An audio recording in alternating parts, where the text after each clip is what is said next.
aku juga join di bisnis ini tuh udah dari 2021. Perjalanan ke sini sampai 2025 pasti akan ada perasaan yang kok gue di sini-sini aja gitu ya. Gimana nih ke depannya, apakah gue akan bisa ngejar atau bisa bertahan gitu. Terus gimana cara gue ngembanginnya? Apa gue harus mencoba hal yang baru lagi? Apa yang kurang?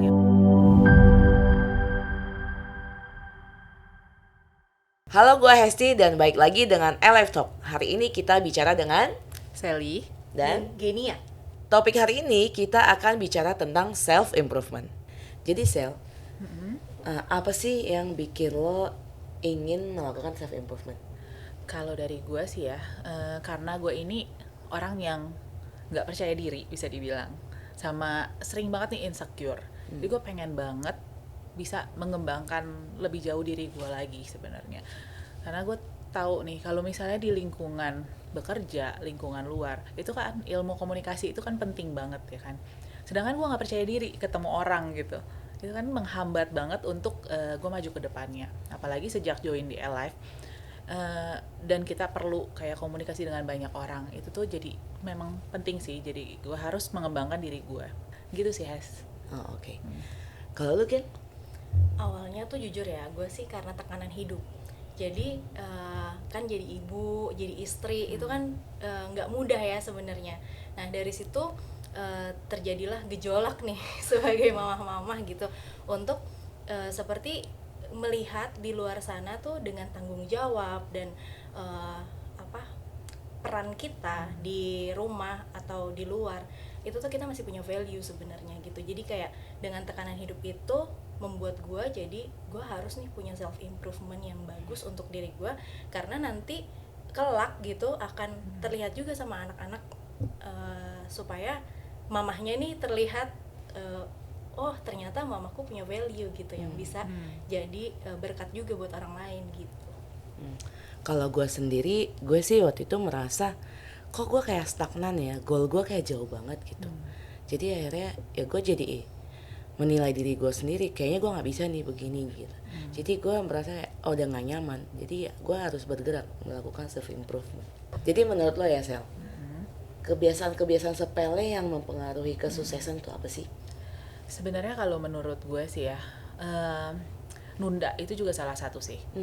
Nunda itu tuh bahaya banget sebenarnya. Kayak lu jadi semakin sering lu menunda, itu akan semakin males gak sih? Kalau lu mau bergerak nih, ntar lagi deh, itu tuh yang lumayan bikin lu jadi mau bergerak aja, aduh mager banget gitu. Sama lu nggak tahu nih apa yang mau lu kerjain jadinya. That's why menurut gue bikin to-do list itu tuh penting. Buat perkembangan lu juga. Itu hal sepele banget, kayak misalnya lu rinciin deh apa sih yang mau lu kerjain misalnya 1 minggu ke depan nih. Kalau gue terbiasa bikin brain dump, jadi 1 hari sebelumnya untuk besoknya nih gue bikin, oh kira-kira apa nih yang harus gue lakukan, entah itu follow up kah atau memang gue mau dari mulai bangun tidur sampai malam itu gue udah rinciin apa aja yang harus gue lakuin gitu. Nah dari situ lu centang nih apa aja ya yang udah gue kerjain gitu. Nah itu lumayan cukup membantu sih menurut gue, membantu banget malah ya. Jadi untuk lu lebih teratur aja untuk kedepannya gitu. Dan itu juga pastinya karena hidup lu udah teratur, pasti akan ke bawah-bawahnya, entah keluarga lu, lingkungan lu, itu akan berpengaruh banget untuk semuanya gitu. Jadi nggak berantakan lah gitu. Dan lu lebih gampang untuk fokus dan mengejar kesuksesan itu sih menurut gue. Gitu. Kalau apa gitu? Gue tuh dikit ya kayak journaling gitu ya. Nah itu kan kebiasaan yang Mirip memang ya. Iya paling cuma itu sih kalau journaling. Atau kayak gue ada di rumah itu toples ya. Jadi satu misalkan gue rasa hari ini tuh kurang bersyukur gitu ya, yang pokoknya gue marah-marah lah gitu ya. Yang satu tuh yang bersyukur gitu. Jadi gue selalu masukin tiga gitu di situ. Jadi kalau misalkan gue mau review diri gue gitu ya, kayak mingguan atau bulanan atau tahunan gitu, gue lihat aja toplesnya yang paling banyak mana, gue melakukan hal yang negatif atau gue melakukan yang positif gitu. Jadi kayak itu mungkin bisa jadi apa ya, activity yang sebenarnya buat gue lebih improve lagi ke depannya, karena kita bisa review kan. Nah mungkin kalau yang mingguan lebih kayak goals mingguannya nih ada misalnya ada 5 atau ada 10 gitu, mana nih yang udah dicapai, atau kalau belum dicapai semua berarti nextnya gue mesti ngapain gitu. Jadi gue lebih jadi kayak lu lihat yang mana lihat efektif, yang mana efektif, tidak efektif iya gitu betul. ya. Jadi kayak ya udah itu yang gue lakuin sih biasanya. Gitu. Kalau menurut gue hal yang sepele di gue dan orang-orang juga itu adalah tentang kepercayaan. Jadi kita kan tugasnya banyak ya, apalagi kita itu ibu gitu ya. Jadi kayak hal-hal kecil itu tuh kebiasaan yang bagus tuh menurut gue kita harus bisa percaya orang. Kayak asisten-asisten gitu itu harus diadain karena kan waktu kita 24 jam. Kalau kita mau produktif, kita kerjain semua, hasilnya ya nggak semaksimal kalau kita bisa percayain ke orang-orang. Benar-benar. Jadi menurut gue Delegasi ya berarti. yes, ya. delegasi itu penting banget sih menurut gue. Jadi ya kebiasaan tidak mempercayai orang itu yang menjadi hambatan. Kalau menurut lo Sel, seberapa besar sih peran lingkungan kayak keluarga, suami, teman-teman itu terhadap self improvement? Oke, kalau gue sendiri sih lumayan sangat besar ya. Kalau untuk lingkungan, misalnya lingkungan kita nih di Alive ini, itu tuh pengaruh besar banget. Sejak gue join pertama kali di Alive gitu kan, itu tuh gue ngeliat semua partner-partnernya tuh punya nilai lebih masing-masing. Dan itu juga cukup mempengaruhi gue untuk mengembangkan diri gue juga di sini, apalagi wadahnya juga udah tersedia gitu kan. Jadi sebenarnya lingkungan itu kan yang berpengaruh adalah orang-orang dan wadahnya itu tersedia apa enggak untuk kita mengembangkan diri kita gitu kan. Dan kalau untuk di keluarga, menurut gue suami gue cukup suportif banget sih sampai saat ini. Jadi dari pertama kali gue join sampai sekarang dia lumayan support nih apa yang gue kerjain, selalu mendukung nih. Misalnya kayak training deh hari Sabtu gitu, oke, gue nggak bisa nih, misalnya kayak dulu tuh aku ada kebiasaan, jadi setiap Sabtu itu pasti datang ke rumah mertua gitu kan, datang ke rumah mertua, nanti rumah nyokap gue itu hari Minggu misalnya kayak gitu. Nah itu udah ada jadwalnya, tapi dia bilang oke, nggak masalah, sejak sekarang lu nggak bisa juga ke rumah mertua, oke kita rubah aja nih, gimana misalnya pulang training atau apa kita bisa makan bareng, dinner bareng gitu kan sama mereka. Support gitu. system Support ya. sistemnya tuh penting banget sebenarnya gitu. Sama kalau untuk improvement diri gue juga, untuk kayak seminar-seminar atau misalnya gue mau ikut join kelas apa, gue sering banget sharing sama dia kan, misalnya ini kelas yang ini oke banget lo, boleh gak gue ikut nih untuk kelas ini, karena ini bantu gue juga untuk lebih percaya diri, lebih belajar skill-skill kayak misalnya komunikasinya gitu. Oke gak? Dan setelah ikut kelas, gue pun ceritain ke dia gitu. Jadi melatih diri gue juga itu untuk komunikasi kan. Melatih diri gue untuk menyampaikan nih, apa sih isi yang tadi gue jelasin. Nah itu dia cukup support gitu untuk itu. Gitu sih. Kalau lu gimana gitu? Bersyukur ya ada di Alive ini tuh semakin kegiatan-kegiatan kayak tadi Celi gitu ya, itu tuh support system di rumah support banget gitu ya, karena kayak suami ya tadi kayak Celi juga mungkin pas kita kelas atau kita ikut some training apa gitu kan, kita ceritain nih ke suami gitu, nah nanti dia kasih feedback juga, atau nanti dia kayak ngerasa oh itu bagus banget buat value hidup gitu kan. Jadi kayak dari suami terus misalkan gue pergi nih, terus habis itu dia jaga anak gitu, nah itu sebetulnya kan apa ya, berkat ya sebenarnya. Iya, harus ada mertua, ada nyokap, ada saudara-saudara gitu yang lain. Jadi sebenarnya dengan komunitas yang ada di Alive ini bisa dilihat juga gitu, masih banyak juga mama-mama yang punya anak di saat dikala gue mungkin kayak ngerasa aduh gue mesti jaga anak sendiri gitu kan, ngerasa nggak punya support system, tapi gue bisa lihat cara kayak tadi Chesty ngedelegasi, atau gue bisa melihat role model yang gue bisa tetap ikut training walaupun ninggalin anak gitu, dengan koordinasi yang udah dilakukan di dalam rumah gitu kan. Tentu aja kayak mungkin kalau kita di rumah itu udah pasti punya grup rumah kan, nah itu kan kita jadi kayak bisa memantau sebenarnya anak kita lagi gimana, atau dalam kondisi rumah terus seperti apa. CCTV juga sebenarnya membantu juga kan gitu. Benar. Jadi kayak support system yang baik dengan dalam habitat yang baik gitu, jadi kayak membuat kita lebih tenang ngapa-ngapain gitu. Kalau menurut aku seberapa penting pengaruh lingkungan tuh ya, lingkungan itu bisa jadi hambatan dan bisa jadi support system. Betul. Jadi kalau misalnya dibilang bagian kayak komunitas. Kalau vibes-nya negatif, otomatis itu jadi hambatan ya. Iya, benar Walaupun memang sekali. sebenarnya dari kita sendiri. Cuman kalau hambatan dari luarnya besar, susah nih untuk mendobrak. Kalau yang besarnya yang support, kita mau ngapa-ngapain itu jadi ringan. Jadi ringan, Nah, betul. Terus kalau misalnya orang yang lebih oke dari kita ya ada di lingkungan itu, kita jadi bisa look up. Iya, Oke, kayak gini nih loh cara untuk jadi seperti gini. Jadi kayak ada panutan gitu. Terus banyak banget kan kayak tips and trick yang dikasih Ya. ketika kita lagi training atau kita lagi bener sharing banget. session gitu kan. Iya. Dimana kayak ada manajemen waktu, ada kebutuhan-kebutuhan sebagai koordinasi di rumah tuh kayak gimana, itu sebenarnya dikasih juga kan di LF gitu. Itu nggak jadi cuman sangat membantu belajar sih. tentang insurance Iya, aja kan exactly. gitu. Jadi ya sekecil itu pun masih disupport gitu ya. Iya, iya, benar banget. So Get, self improvement apa yang kamu sudah belajar banyak dari bisnis ini, dan kenapa sih self improvement itu penting untuk bisnis ini? Yang aku pelajarin banget ya dari bisnis ini, hebatnya di bisnis ini tuh bisa kasih aku mental toughness sama emotional intelligence. Nah jadi dengan dua hal itu, mental toughness, karena di sini kita berbisnis kan ya layaknya bisnis konvensional biasa gitu. Kita ada tarik ulurnya, ada komunikasinya, ada cara relationship sama orang gitu.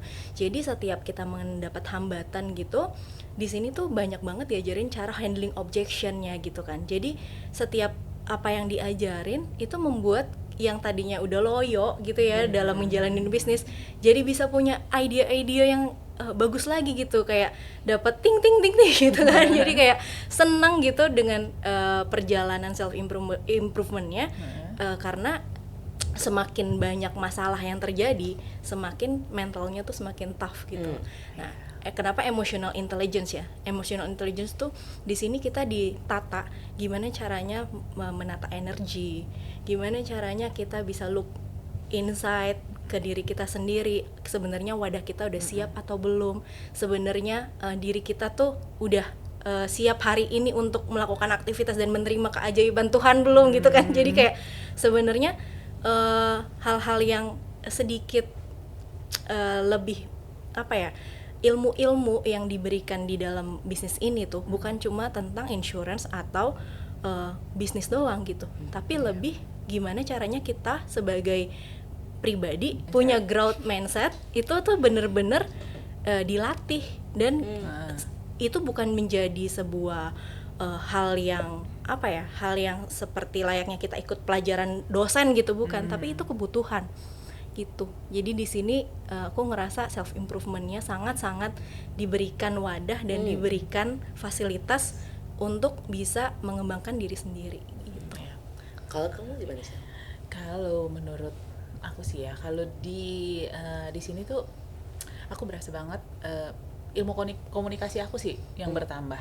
Ya, sama mental, benar kalau kata Geni ya, itu mental bertambah banget loh di sini gitu kan. Kalau ilmu komunikasi dari awal aku join, entah mungkin ya namanya leader itu kan pasti bisa melihat sisi lain kita gitu kan. Kadang kita pun nggak sadar gitu. Jadi apapun yang mereka kasih tahu, input itu pasti baik buat kita, ya kan. Asal kita mau nih ngikutin dan berkembang. Nggak cuman ya udah gue nggak nyaman nih kayaknya kayak begini, gue nggak mau deh gitu. Kayak misalnya pertama kali aku disuruh, oke, kamu jadi MC ya gitu. Gimana seorang yang insecure dan nggak percaya diri ini tampil di depan publik, dan itu nggak pernah sama sekali, karena selama ini selalu bekerja di belakang meja gitu kan. Nah tapi karena aku juga penasaran gitu, pengen banget nih kayaknya mencoba hal baru, terus kayak pengen juga punya self growth kan, udah pasti. Ya udah, oke. Udah pasti leader tuh kasih tahu sesuatu yang baik buat kita, nggak mungkin dia kasih yang buruk kan. Jadi ya udah kita coba. Lama-lama dari yang MC cuman buat di Zoom doang gitu pertama kali kan. Jadi naiklah jadi MC di acara offline kayak gitu. Dari acara offline naik lagi ke yang di convention center. Wow. Yang hari Sabtu gitu. Tiba-tiba Hebat.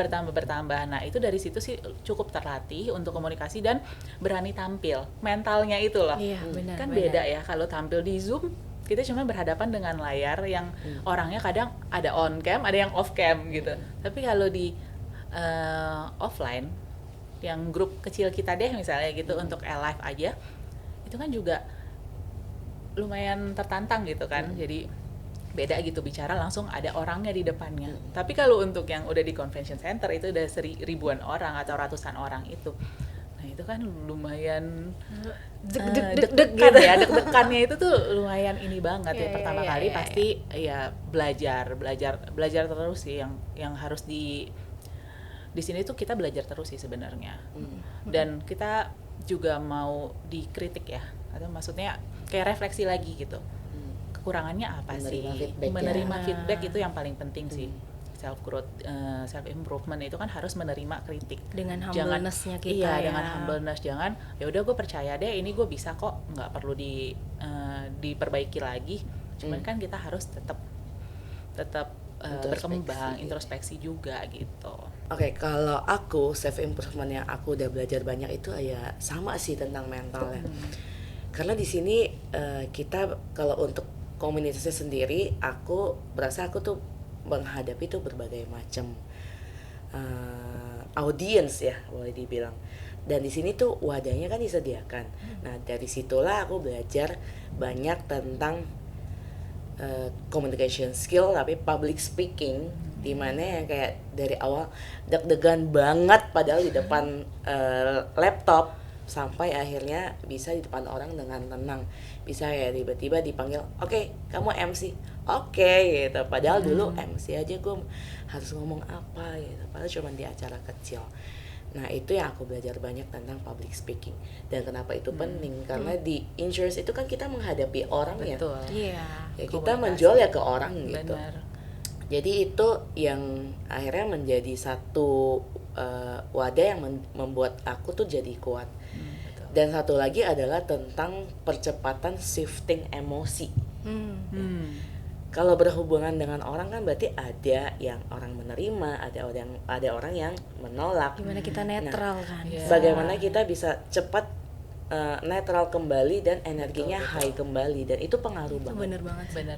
Dan itu tuh kebawa untuk menghadapi keluarga. Kadang-kadang kan kalau kita sebagai ibu ada aja lah ya kejadian di keluarga ya yang bikin tak down, diduga-duga gitu ya. Gitu kan. Jadi karena di sini udah terlatih untuk cepat shifting, akhirnya tuh di semua hal di hidup aku itu tuh jadi gampang kok untuk dihadapi. Sel, di dunia kerja terutama di bidang asuransi, menurut lo skill atau mindset apa yang paling penting untuk dikembangin? Kalau menurut gue ya, di dunia kerja udah pasti kan komunikasi ya penting, karena kita harus berhubungan dengan orang banyak gitu, dengan orang lain. Tapi growth mindset itu penting banget. Itu kan akar dari segala akar ya sebenarnya, growth mindset. Kalau kamu nggak mau mencoba untuk berkembang, ya udah kamu akan stuck aja di situ. Apapun pekerjaannya itu pasti akan stuck, karena kamu nggak mau nih dikasih tahu orang kayaknya lu bagusnya begini deh, dikasih wadah untuk berkembang pun dia nggak mau coba gitu. Intinya itu sih, kita mau mencoba dan mau berkembang. Itu penting untuk semua industri sebenarnya, nggak cuma di asuransi aja gitu kan. Gitu sih kalau menurut gue ya. Kalau gue sendiri ya sama, gue setuju. Skill communication itu penting banget, even lu nggak ngapa-ngapain gitu, even lu nggak kerja. Karena kalau misal punya anak nih, anak A dan anak B itu kan beda ya cara komunikasinya. Jadi aku juga baru sadar sepenting itu loh skill communication. Dan aku tuh sadarnya juga di bisnis ini gitu. Kalau menurut lu Gen, skill apa tuh yang paling penting? Gue tuh mungkin lebih ke self adapting ya. Gimana caranya kita adaptasi dengan situasi orang yang kita temuin, atau situasi tim yang sedang berjalan, atau situasi bisnis yang sedang fluktuatif dengan segala macam resikonya gitu kan. Nah, itu adaptasi sih menurut gue skill yang sangat dibutuhkan ya, supaya bisa disesuaikan dengan apa yang sedang dijalani sekarang gitu tentunya, dan sesuai sama tujuan-tujuannya kita gitu. Sama yang gue pelajarin banget dari bisnis ini lebih ke abundance ya.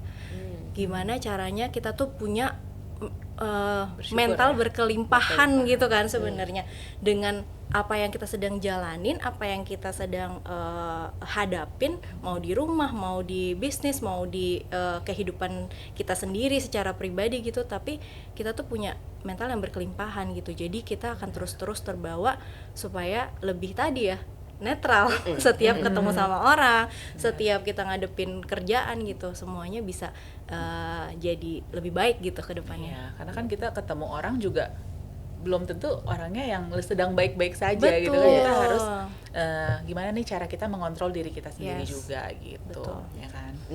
Menyesuaikan juga ya. Menyesuaikan. Iya, benar gitu. Oke, balik lagi seperti yang Genia bilang tadi ya, tentang bagaimana beradaptasi gitu ya. Nah, Sel, lo pernah nggak sih merasa stuck atau merasa nggak berkembang? Dan bagaimana cara lo menghadapi kalau lo sedang merasa seperti itu? Pasti pernah lah. Itu udah pasti pernah. Semua orang pasti pernah ngerasa seperti itu. Udah wajar lah ya kalau misalnya, kan aku juga join di bisnis ini tuh udah dari 2021. Perjalanan ke sini sampai 2025 pasti akan ada perasaan yang kok gue di sini-sini aja gitu ya. Gimana nih ke depannya, apakah gue akan bisa ngejar atau bisa bertahan gitu. Terus gimana cara gue ngembanginnya?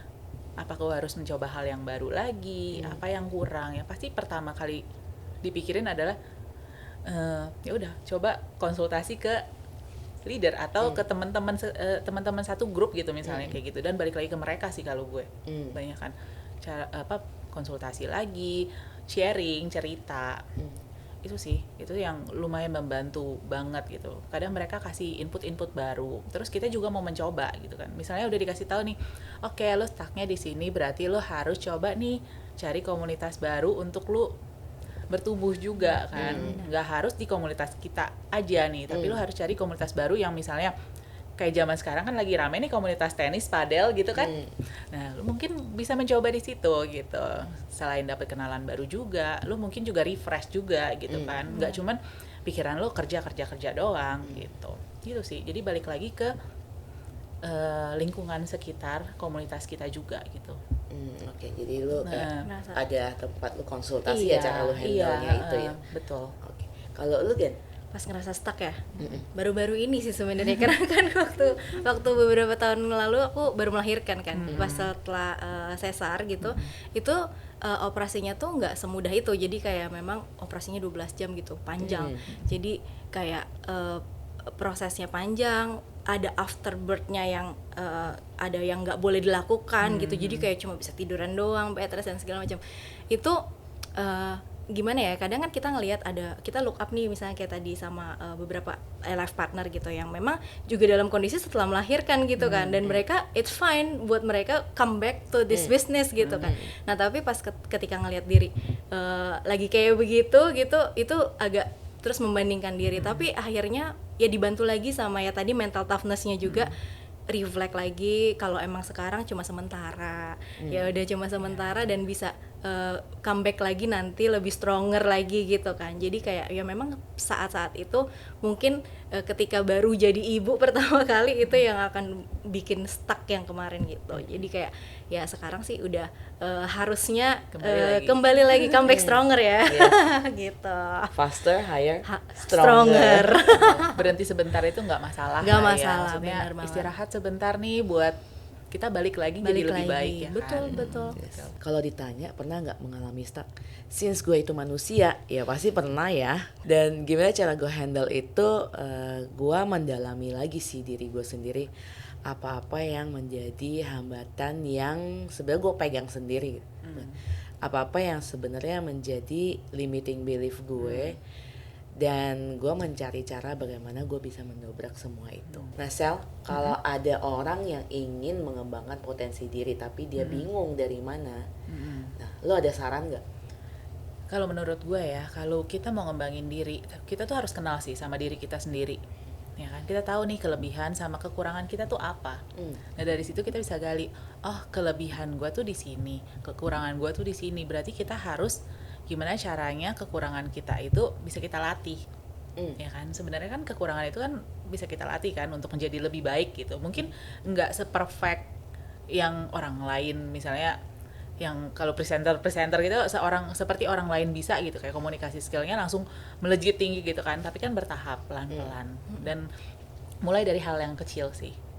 Yang namanya perubahan yang besar itu kan akan dimulai dari hal yang kecil, ya kan, nggak selalu langsung ya udah gue mau berubah menjadi lebih baik tapi langsung berubah drastis, itu kan aneh banget kan, nggak mungkin juga gitu kan, pasti berubah pertahap gitu. Kayak si Alexandro kemarin kan sempat bilang kan, kenali diri sendiri, pahami diri sendiri, baru kamu akan percaya diri. Sebenarnya kayak gitu, itu penting sih menurut aku. Kalau lu Gen? Kalau menurut gue yang ingin dikembangkan gitu ya, misalkan di luar sana ada yang mau ngembangin diri, tulis capek lo apa, tulis stuck lo di mana, tulis apa yang pengen lo ubah gitu. 5 hal yang pengen diubah itu ditulis pelan-pelan, nggak apa-apa, step by step, one step at one time kan biasanya kita. Nah itu dalam perjalanan waktu hal-hal yang kecil kayak gitu akan jadi sempurna nanti di ujungnya gitu. Jadi kayak sesuatu yang memang pengen kita ubah, tapi dari hal yang kecil aja tadi kalau kata Celi bilang kan, dari hal yang kecil aja sampai akhirnya itu menjadi sempurna untuk diri kita sendiri ya, bukan untuk orang lain gitu. Betul. Kalau menurut gue mau mulai dari mana? Mulainya dari mendalami diri sendiri, seperti yang Sally bilang. Apa yang jadi hambatan, apa yang jadi kelemahan, apa yang kekuatan lu, itu harus lu sadari. Dengan begitu kan kita tahu nih bagian mana yang harus gue kembangkan. Nah kalau untuk saran gue bisa mulai dari habit ya. Jadi ya habit harian itu kan yang membentuk kita ya. Benar. Untuk menuju apa yang kita mau. Jadi bagian-bagian mana yang mau lu latih, ya jadikan itu di habit di setiap harinya. Tuh. Dan terakhir saran dari gue itu adalah find a coach. Even a coach need a coach kan. Jadi ya kita sebagai manusia ya kalau mau sendirian doang kita ada batasan. Betul. Nah, kalau ada seorang coach dia bisa melihat kita dari point of view yang berbeda. Betul.